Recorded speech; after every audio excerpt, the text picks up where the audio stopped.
ministre en charge du transport et voies de communication lançait un cri d'alarme depuis fin juin 2024. Jean-Pierre Bemba a rappelé la nécessité de financer le plan d'urgence de la relance de cette compagnie aérienne, affectée par la chute du trafic aérien due au déficit d'appareils viables. Les fonds nécessaires prévus pour permettre à cette compagnie nationale de renforcer sa capacité opérationnelle n'a pas encore été libérée. Congo Airways n'exploite qu'un seul aéronef en leasing et dont le contrat expire dans les jours qui viennent. Malheureusement, ces cris semblent tomber dans des oreilles sourdes. Le moyen nécessaire pour permettre à cette compagnie à renforcer sa capacité opérationnelle sont loin d'être prêts. Lors du Conseil des ministres du 19 juin 2024, le gouvernement avait adopté la proposition du renouvellement de la flotte de Congo Airways. Le vice-premier ministre, ministre de Transport et Voies de Communication, a rappelé la série des mesures envisagées afin d'assurer la relance de la compagnie nationale. Il a présenté sommairement les business plans étalés sur une période de 5 ans et qui envisagent d'acquérir en location-achat 3 avions de type A320, ce qui a pour avantage de résoudre la double question relative à la perte du certificat de transport aérien CTA. Une série de mesures était envisagée pour l'acquisition, location et achat de 3 avions de type A320, avec comme avantage de sauver le certificat de transport aérien et l'agrément IATA à l'échéance du 16 septembre 2024. À 24 heures du délai butoir, rien n'a été signalé dans l'optique d'aider Congo Airways à survivre. L'organisation, vous le savez très bien, demande des fonds importants et c'est par rapport à ça qu'ont été priorisés les fonds disponibilisés pour les différentes entités dans le besoin. Le léopard volant court-il le risque de disparaître dans le ciel congolais? En réalité, les potentiels pour l'exploitation d'une compagnie publique d'aviation sont positivement perceptibles, avec des indicateurs de performance qui présagent une rentabilité et une viabilité satisfaisante. Le passé de Congo Airways n'est pas cependant pas moins négligeable. En 100 ans, cette compagnie desservait 12 destinations à travers le territoire national et 12 lignes internationales.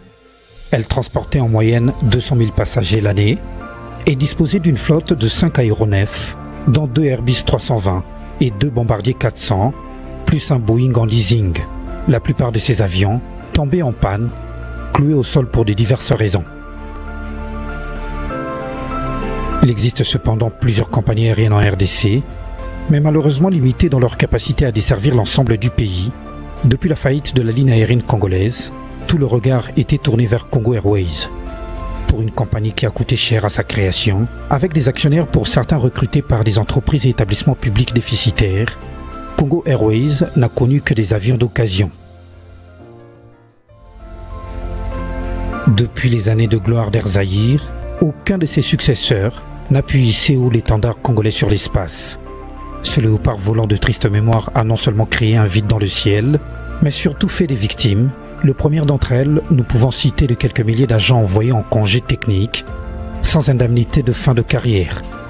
Il y a également son patrimoine qui moisit dans tous les chefs-lieux des provinces et dans la capitale congolaise, et attend une liquidation qui continue à rester sans suite.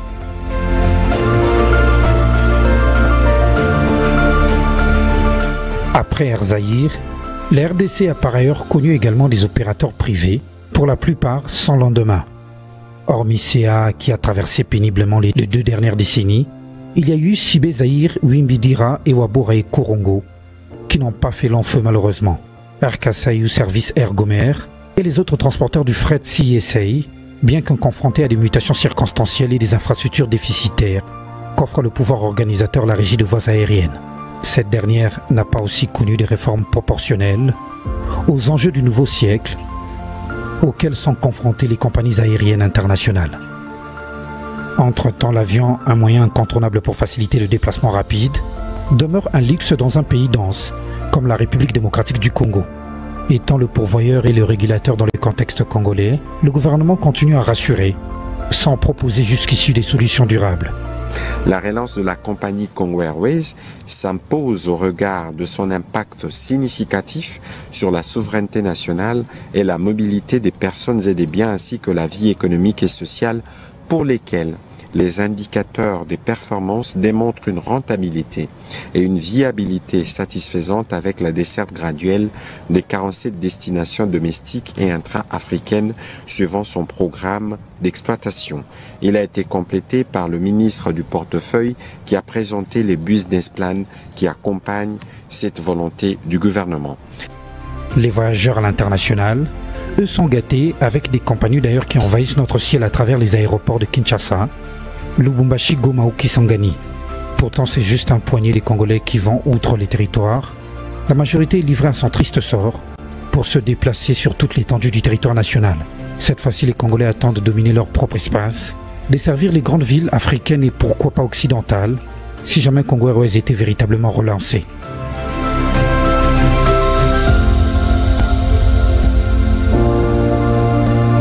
Merci à tous de nous avoir suivis.